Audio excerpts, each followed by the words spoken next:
Download now.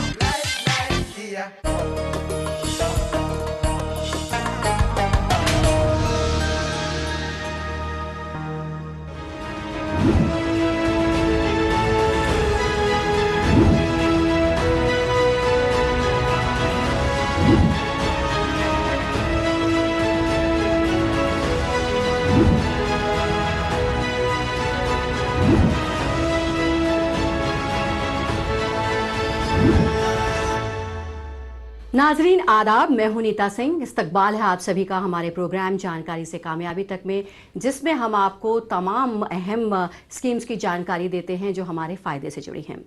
नाजरीन, digital India scheme हकीकत में मरकज़ी सरकार की एक अम्ब्रेला योजना है। इस स्कीम का विजन हिंदुस्तान को डिजिटली एम्पावर्ड सोसाइटी और नॉलेजेबल इकॉनमी में तब्दील करना है। इस स्कीम में बहुत से सरकारी मिनिस्ट्रीज़ और डिपार्टमेंट्स शामिल हैं। साथ ही ये स्कीम तमाम ख्यालात को एक बनाकर देश को तरक्की के रास्ते पर ले जाने के लिए लागू की जाने वाली एक योजना है। इस मिशन के बुनियादी तौर पर 3 फैक्टर्स हैं। पहला, डिजिटल इंफ्रास्ट्रक्चर क्रिएट करना। दूसरा, इलेक्ट्रॉनिक रूप से सर्विसेज को लोगों तक पहुंचाना। और तीसरा, लोगों को डिजिटली लिटरेट बनाना।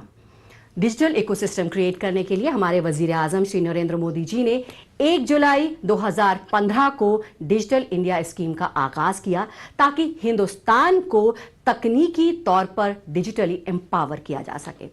तो आज हम बात कर रहे हैं डिजिटल इंडिया स्कीम की, और इस स्कीम पर बात करने के लिए हमारे साथ मौजूद हैं इस समय एक खास मेहमान। हमारे साथ हैं इस समय CSC SPV के CEO और managing director mister Sanjay Kumar Rakesh ji. Sanjay ji, welcome to our program जानकारी से कामयाबी तक में। Thank you. हम आपसे इस स्कीम पर तफसील से बातचीत करेंगे, लेकिन उससे पहले नजर डाल लेते हैं इसी से जुड़ी एक रिपोर्ट पर। अंग्रेजों की परंपरा की बदौलत सरकार और जनता के बीच में एक भरोसे की बहुत बड़ी खाई थी, और इसलिए समय की मांग थी कि सामान्य मानवी की जिंदगी में से सरकार कम होती चली जा रही है, सरकार हटती जा रही है। Minimum government, maximum governance. 1 जुलाई 2015 देश ने देखा एक सपना। I dream of a digital India where high-speed digital highways unite the nation. I dream of a digital India where government is open and governance is transparent. I dream of a digital India where the world looks to India for the next big idea. Before digital India हम भाग रहे थे सरकार के पीछे। आज सरकार आ रही है हम तक। बिफोर डिजिटल इंडिया गरीब आदमी के पास बैंक अकाउंट नहीं, मतलब गरीब हमेशा साहूकारों के सहारे। आज 45 करोड़ 72 लाख से अधिक जनधन बैंक खाते खोले गए हैं, जो है अमेरिका, ऑस्ट्रेलिया, कनाडा की कुल जनसंख्या से भी अधिक। Before digital India Bharat electronics अधिकतर बाहर से इंपोर्ट करता था। आज भारत दुनिया का ट्रस्टेड टेक्नोलॉजी पार्टनर है और टेक्नोलॉजी एक्सपोर्ट भी करता है। बिफोर डिजिटल इंडिया इंडिया में only a few hundreds of startups. आज 70,000 के करीब स्टार्टअप्स भारत में। बिफोर डिजिटल इंडिया देश में 11 लाख किलोमीटर का ऑप्टिकल फाइबर। आज 28 लाख किलोमीटर ऑप्टिकल फाइबर का जाल। इन 7 सालों में देश ने रोबस्ट डिजिटल इंफ्रास्ट्रक्चर खड़ा कर दिया था, तो हम पेंडेमिक को हरा पाए। पर दोस्तों, क्या आप सोच सकते हैं कि आज डिजिटल इंडिया नहीं होता तो? डिजिटल इंडिया है तो आज इज्जत है। किसी के सामने हाथ फैलाए बिना डीबीटी से पूरा का पूरा पैसा सीधा खाते में आता है। सुन लो सर्रा, आ गई किसान सम्मान की 3री किस्त। अगर डिजी लॉकर नहीं होता तो मेरे सारे ओरिजिनल डॉक्यूमेंट्स मेरे मोबाइल में नहीं होते।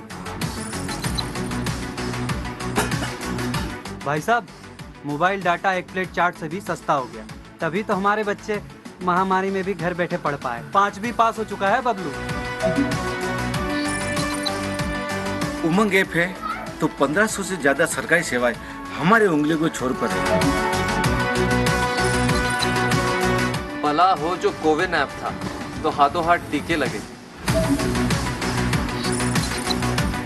डिजिटल इंडिया नाहिले लाइफ सर्टिफिकेट बनाबलेबी ना पड़ेगिने टेबल बिराय থাকিব। डिजिटल इंडिया हा गाने गोटेबी बनाबो पारा होइसे।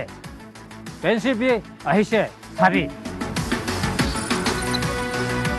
If there was no digital India, today mobile phones would not have been made in small towns. There is no dream of a unicorn in Nagaland without digital India. Corona महामारी के दौरान direct benefit transfer से जो मदद मिली ना, उसी ने तो मेरी और मेरे परिवार की जान बचाई। इन 7 सालों में हम लाइन से ऑनलाइन और क्यू से क्यूआर तक तो आ गए हैं। आज दुनिया के 40% डिजिटल लेन देन अकेले भारत में हो रहे हैं और हम लगातार यूपीआई ट्रांजैक्शंस के नए रिकॉर्ड बना रहे हैं। टेलीमेडिसिन आज गांव गरीब के पास है। 5 लाख से ज्यादा कॉमन सर्विसेज सेंटर्स देश के कोने कोने में ई सर्विसेज डिलीवर कर रहे हैं और डिजिटल इंफ्रास्ट्रक्चर से one nation one ration card का सपना साकार हो रहा है।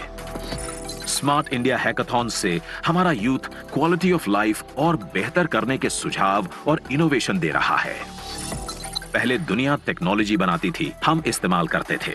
आज हम दुनिया के ट्रस्टेड टेक्नोलॉजी पार्टनर है, लेकिन ये तो बस शुरुआत है। अब भारत का लक्ष्य है 100%। आने वाला डेकेड होगा टेकेड, जब सभी 130 करोड़ भारतीय इंटरनेट से जुड़े होंगे। हमारी सरकार पूरी तरह से डिजिटल होगी और सभी योजनाओं को सभी लाभार्थियों तक हाथों हाथ पहुंचा रही होगी। कोई छूटेगा नहीं, कोई रुकेगा नहीं। Made in India electronic products पूरी दुनिया में एक्सपोर्ट किए जाएंगे। एआई, सेमीकंडक्टर, ड्रोन्स सेक्टर्स में लाखों स्टार्टअप्स मशरूम हो रहे होंगे। भारत की स्किल दुनिया के काम आएगी। गली गली से टेक्नो स्टार्स निकलेंगे जो भारत को दुनिया का टेक्नोलॉजी टैलेंट हब बनाएंगे।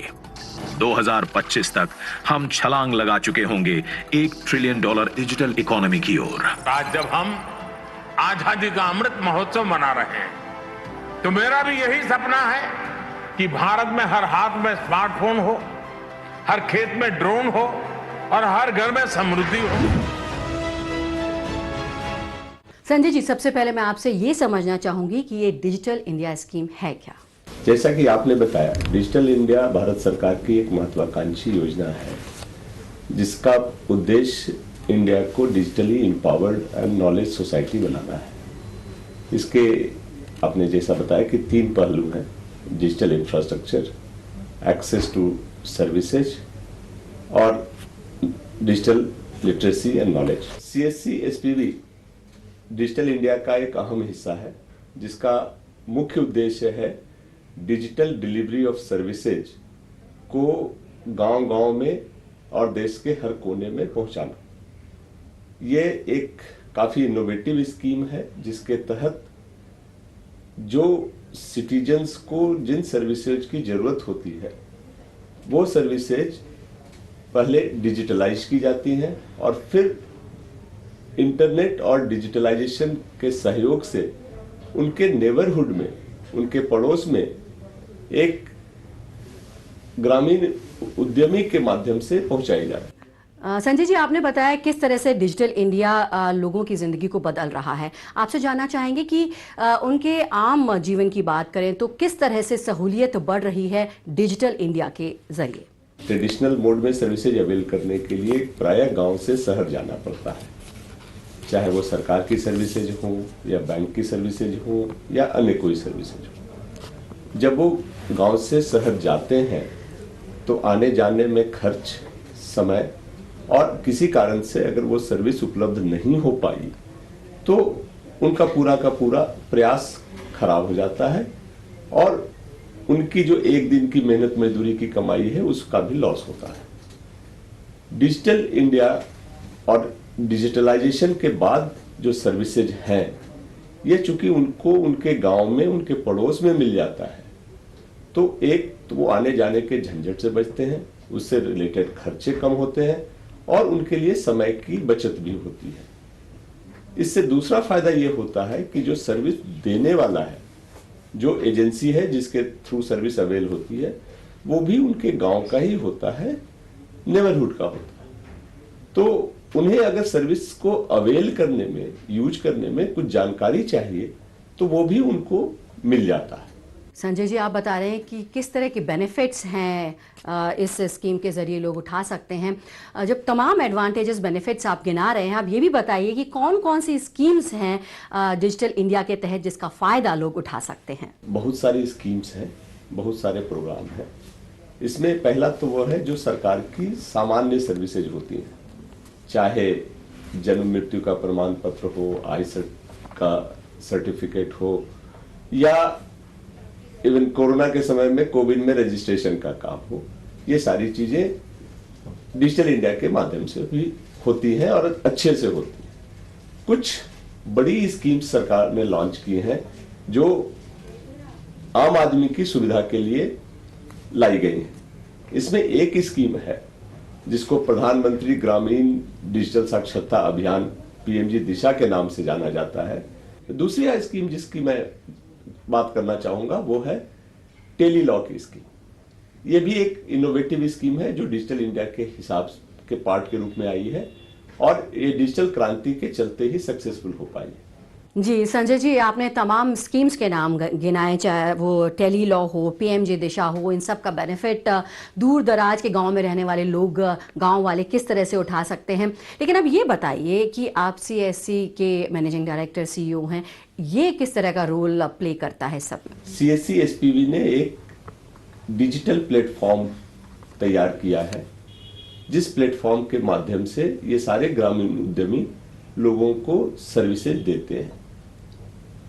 इसके लिए CSC का जो रोल है वो ये है कि सरकार की सर्विसेज हो या बैंकिंग की सर्विसेज हो, प्राइवेट सर्विसेज हो, बिजली के बिल पेमेंट की सर्विस हो, इन सब सर्विसेज को CSC के प्लेटफॉर्म से इंटीग्रेट करना। और फिर जब इंटीग्रेशन हो जाता है तो ये सर्विसेज हमारे प्लेटफॉर्म के थ्रू सारे देश में जिसको भी जरूरत है उसको उपलब्ध कराई जाती है। तो इन सर्विसेज की एक्सेसिबिलिटी बढ़ाने का काम CSC SPV करता है। जी संजय जी, आपने बताया CSC का क्या रोल है। आपसे जानना चाहेंगे कि ये VLE का क्या रोल होता है, ये किस तरह से मदद पहुंचाते हैं विलेजर्स को या फिर अवेयरनेस क्रिएट करते हैं और उनकी हेल्प करते हैं? विलेज लेवल एंटरप्रेन्योर, ग्रामीण उद्यमी, ये पूरे सिस्टम में CSC के पार्टनर हैं और ये पूरी व्यवस्था उन पर टिकी हुई है। ये प्रायः उसी गांव के हैं जहां इनका ये सेंटर चलता है। सो सारे गांव वालों को जानते हैं, गांव वाले इनको जानते हैं और जब CSC से वो जुट जाते हैं तो CSC के प्लेटफॉर्म का एक्सेस के चलते उनको सरकार की बहुत सारी सर्विसेज या बैंक की सर्विस हो, इंश्योरेंस की सर्विस हो या एजुकेशन की सर्विस हो, इन सब का वो एक्सेस मिलता है, जिसके बारे में पहले तो वो ग्राम वालों को बताते हैं कि अगर उनको सर्विस एक्सेस करना है तो कहीं और शहर जाने की जरूरत नहीं है, आप बैठो, आप मेरे पास आ जाओ, मैं यहीं से आपको सर्विस की डिलीवरी करा दूंगा। ये जानकारी देना उनका बहुत बड़ा काम है। जानकारी मिलने के बाद जब सिटीजन को उसकी जरूरत होती है तो वो उसके पास आते हैं, फिर उस सर्विस डिलीवरी में वो उसको हेल्प करते हैं। कई सर्विस डिलीवरी में उनको KYC करना पड़ता है, कभी डॉक्यूमेंट्स अपलोड करने पड़ते हैं, कभी कुछ और जानकारी देनी पड़ती है। तो वो सारी जानकारी उनसे कलेक्ट कर करके उनका एप्लीकेशन का फॉर्म भर करके वेरीफाई करवा करके फिर सिस्टम के माध्यम से उसको अपलोड कर देते हैं, उसको भेज देते हैं उस एजेंसी को जो इस सर्विस की डिलीवरी को कंप्लीट करे। जी संजय जी, ये तो बात हुई कि किस तरह से डिजिटली लिटरेट किया जा रहा है लोगों को, चाहे वो दूर दराज के गांव हो, वहाँ रहने वाले लोग हों, जिसका फ़ायदा वो उठा पाएंगे। लेकिन क्या इससे कुछ और भी फ़ायदे होंगे, जैसे क्या एम्प्लॉयमेंट जनरेशन भी होगा? इससे एम्प्लॉयमेंट जनरेशन काफ़ी होता है, बट उससे भी एक बड़ी बात ये होती है कि जो हमने देखा कि जो गांव से शहर की तरफ माइग्रेशन होता है उसमें भी रोक लगी है। हमारे कई VLE पार्टनर जो हैं वो अच्छे एजुकेटेड हैं, कुछ तो PhD हैं, कई MA MSc MTech किए हुए हैं, कुछ ग्रेजुएशन तो बहुत सारे हैं, ये लोग भी पढ़ लिख कर करके अपने गांव में अपने ही लोगों को सेवाएं दे रहे हैं और खुशी खुशी दे रहे हैं। और सिर्फ ये खुद नहीं दे रहे हैं, अगर आप देखेंगे तो एक एक वीएलई के पास जो अच्छा करता है 20 से 25 लोग भी काम करते हैं। और on an average her VLE के सेंटर पे आपको 2 से 3 आदमी जरूर मिलेगा। तो अगर हम इसको सिंपल टर्म्स में देखें तो अगर हमारे 5-5.5 लाख वीएलई हर महीने ट्रांजैक्शन करते हैं हमारे सिस्टम में, तो करीब 15 लाख लोग इस प्रोसेस में हमारे साथ जुड़े हुए हैं। और सिर्फ यही नहीं है, इसके अलावा जो इनडायरेक्ट जुड़े हैं वो भी इससे लगे हुए हैं। तो ये एक एम्प्लॉयमेंट का अच्छा मीडियम है जिसमें आप पैसे भी कमाते हैं और समाज का रिस्पेक्ट भी लेते हैं। जी संजय जी, तो आप जैसे बता रहे हैं कि डिजिटल इंडिया के ज़रिए न सिर्फ देश के कोने कोने में दूर दराज के गांव में लोगों को डिजिटली लिटरेट किया जा रहा है और भी कई इसके फ़ायदे हैं, जैसे कि माइग्रेशन गांव से रुका है, साथ ही एम्प्लॉयमेंट भी जनरेट हो रहा है। अब ये बताइए, अगर कोई इंटरेस्टेड है इसका फ़ायदा उठाने के लिए डिजिटल इंडिया स्कीम का, तो कैसे खुद को रजिस्टर करा सकता है? कोई भी भारत का नागरिक जो 18 साल से ऊपर का है, कम से कम 10वीं पास है, उसको बेसिक कंप्यूटर की जानकारी है और उसके पास अगर 50 स्क्वायर फीट की जगह है तो करीब 50,000 रुपए का इंफ्रास्ट्रक्चर इन्वेस्टमेंट के साथ वो सीएससी का वीएलई बन सकता है। सीएससी किसी वीएलई को अपना पार्टनर बनाने के लिए कोई पैसे चार्ज नहीं करती और न ही कोई रेस्ट्रिक्शन लगाती है कि किसी एरिया में कोई है तो दूसरे को नहीं मिलेगा। सीएससी के लिए एप्लीकेशन के लिए उसको सीएससी के वेबसाइट पे जाना होता है। उसमें बताया हुआ है कि उनको कौन कौन से डॉक्यूमेंट लगेंगे, क्या क्या उनको ऑथेंटिकेट करना होगा। उस प्रोसेस को फॉलो करने के बाद उनका एप्लीकेशन हमारे सिस्टम में अपलोड हो जाता है, उनको एक एप्लीकेशन आईडी मिल जाती है। इसके बाद हमारे यहाँ उनके दिए हुए डॉक्यूमेंट्स का वेरिफिकेशन होता है। फिर हमारा ऑफिसर एक बार जाकर करके उनको देखता है कि हाँ, जो उन्होंने कहा है उनके पास सच में वो जगह है जहां वो सर्विस डिलीवरी कर सकते हैं। कुछ बेसिक इंफ्रास्ट्रक्चर जैसे एक कंप्यूटर, एक स्मार्ट मोबाइल फोन, एक बायोमेट्रिक डिवाइस, एक कैमरा, एक प्रिंटर, इतना कम से कम है कि नहीं, प्लस टेबल चेयर और बैठने की जगह। अगर उनके पास वो सब है तो हम उनको तुरंत में उनकी आईडी बना देते हैं जिसके साथ वो काम करने को रेडी है। संजय जी, आपने बताया कि अगर कोई वीएलई बनना चाहता है तो किस तरह से बहुत ही आसान तरीके से ऑनलाइन वो अपने आप को रजिस्टर कर सकता है और इसका फ़ायदा उठा सकता है। अब ये बताइए कि 2015 में इस स्कीम को लॉन्च किया गया था, काफ़ी लंबा टाइम हो चुका है। किस तरह का ये सफ़र रहा और किस तरह के चैलेंजेस आपने फेस किए? 2015 में जब डिजिटल इंडिया प्रोग्राम लॉन्च हुआ था उस समय हमारे करीब 80,000 के लगभग सेंटर्स थे। आज की तारीख में ये बढ़कर करके 5.5 लाख से ऊपर वैसे सेंटर हैं जो मंथली बेसिस पे ट्रांजैक्शन करते हैं। रजिस्टर्ड सेंटर की संख्या तो और भी ज़्यादा है। तो ये ग्रोथ काफ़ी अच्छा रहा है और ग्रोथ सिर्फ इन नंबर्स में नहीं दिखता है, ये उसमें भी दिखता है कि कितने लोगों ने सर्विसेज अवेल की, कितनी तरह की सर्विसेज हमारे पास हैं और कितने नए लोग हमसे जुड़ना चाहते हैं। आज सीएससी ग्रामीण क्षेत्र के हर रिक्वायरमेंट को कैटर करने की कोशिश कर रहा है, चाहे किसानों के खेती का रिक्वायरमेंट हो, उनके फर्टिलाइजर की जरूरत हो या पेस्टिसाइड की जरूरत हो या उनका उत्पाद बेचने की जरूरत हो। बैंकिंग के रिक्वायरमेंट को कैटर कर रहा है।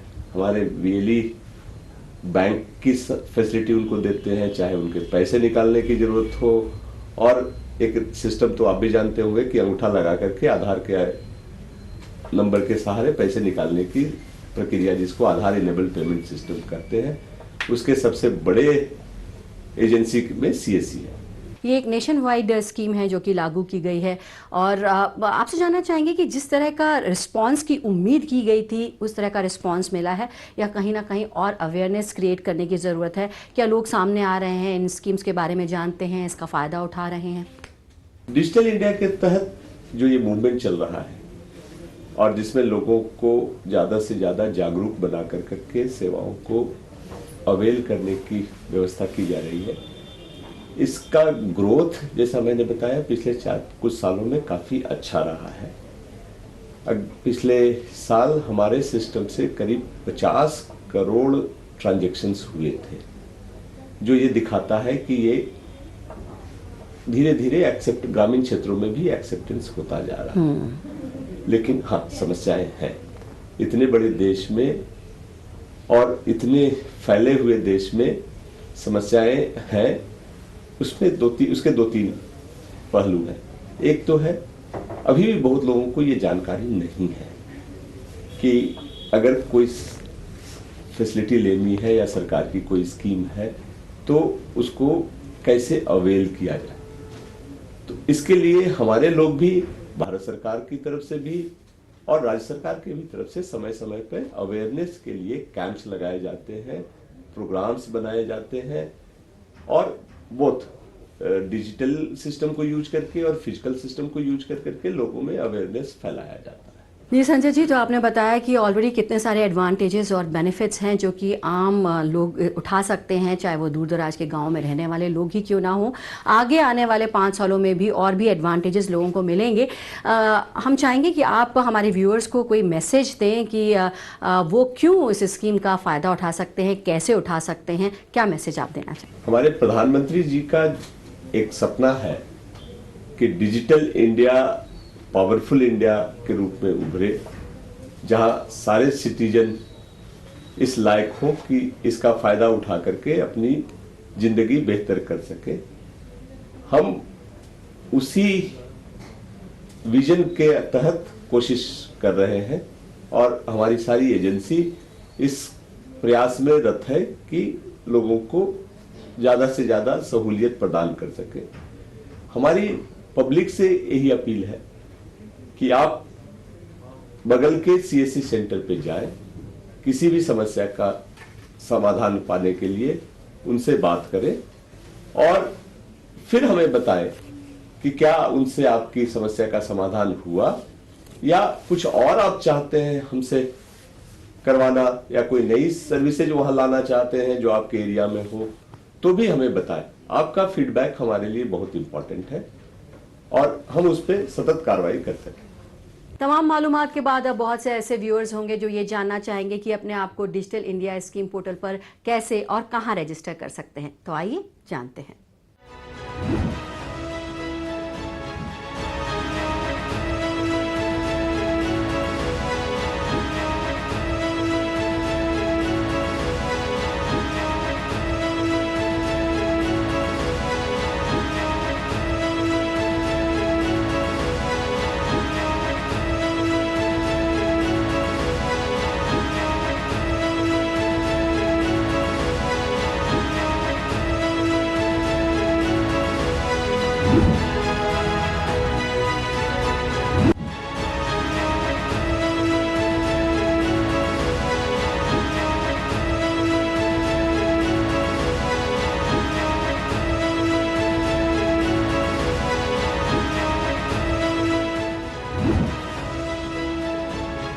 डिजिटल इंडिया स्कीम के तहत यूपीआई के आगाज से डिजिटल पेमेंट की शुरुआत देश के हर कोने में हुई। पेमेंट और लेन देन के मामले में बड़े कारोबारियों से लेकर के मामूली रेहड़ी पटरी वालों को भी इससे सहूलियत हो रही है। और ई साइन की बात करें, ई केवाईसी की बात करें, डिजी लॉकर की बात करें, तो सभी से कारोबार और उसके प्रोसेस आसान हो गए हैं। कोविड-19 महामारी के दौर में डिजिटल इंडिया प्रोग्राम की मदद से घर बैठ के काम करना और डिजिटल पेमेंट करना, स्टूडेंट्स का मोबाइल, लैपटॉप और टीवी के ज़रिए तालीम हासिल करना और मरीज़ों को ई कंसल्टेशन के ज़रिए डॉक्टरों से सलाह लेना, दूर दराज के गांव में बैठे किसानों को डायरेक्ट उनके अकाउंट में पीएम किसान योजना के तहत फ़ायदा मिलना, ये सब पॉसिबल हो पाया और ये सब सहूलियत अभी भी जारी है। उम्मीद करते हैं ये तमाम जानकारी आपको पसंद आई होगी और आप इसका फ़ायदा ज़रूर उठाएंगे। संजय जी, आपने डिजिटल इंडिया स्कीम के तहत तमाम अहम जानकारी दी। जो लोग भी खुद को डिजिटल इंडिया स्कीम के तहत रजिस्टर कराना चाहते हैं वो आसानी से कर पाएंगे। थैंक यू सो मच, शुक्रिया। थैंक यू मैडम एंड सभी दर्शकों को नमस्कार। डिजिटल पेमेंट के बारे में बस यही कहना चाहता हूँ कि बहुत ही आसान सा तरीका है पेमेंट करने का। लोगों के लिए बहुत सहूलियत होती है। कहीं भी आप खड़े रहें, खाना पीना कुछ भी करें, लेकिन भीड़ जितनी भी हो, डिजिटल पेमेंट 1 सेकंड में होती है। और ये डिजिटल इंडिया की तरफ अग्रसर जो कदम उठाया है सरकार ने, बहुत अच्छी बात है और बहुत सहूलियत है सबके लिए। Best mode of the payment you can ever do. Thank you so much. Digital is good. हमें दर के ATM पे नहीं जाना पड़ता है, लाइन में नहीं लगना पड़ता है, बैंक में नहीं जाना पड़ता है। डिजिटल पेमेंट से बहुत ही सुविधा हुई है लोगों को। डिजिटल तो एक रिवोल्यूशन है, बहुत फ़ायदा हुआ है उससे हमें, क्योंकि सारी पेमेंट्स अब ऑनलाइन आ जाती हैं तो कोई अपना उसमें दिक्कतें नहीं आती। वरना कैश पेमेंट तो हमेशा से टाइम कंज्यूमिंग हुआ करती थी। इसमें हमें कोई दिक्कत नहीं, बहुत फ़ायदेमंद है ये तो। We are enjoying it and I am very satisfied with that. So it is very easy to just make a payment in seconds. This is more safe because your bank accounts are linked to your UPI and your Aadhaar is also linked. So all the payments can be tracked by the government as well. So I think digital payments are great. Yeah, thank you. It's easier, convenient, faster, and wait for the change. That's my take on it. जब से digital चल रहा है phone पे Paytm, तब से काम में कुछ ज़्यादा ही चल रहा है। सुविधा मेरे को ज़्यादा हो रहा है, क्यों पेटीएम में फ़ोन पे में कोई दिक्कत नहीं होता है, खुला की ज़रूरत नहीं पड़ता है, ना और कोई चीज़ की ज़रूरत पड़ता है। तो नाजरीन, आज के एपिसोड में बस इतना ही। अगले हफ्ते आपसे फिर होगी मुलाकात, बात करेंगे एक नई स्कीम के बारे में। फिलहाल मुझे दीजिए इजाज़त।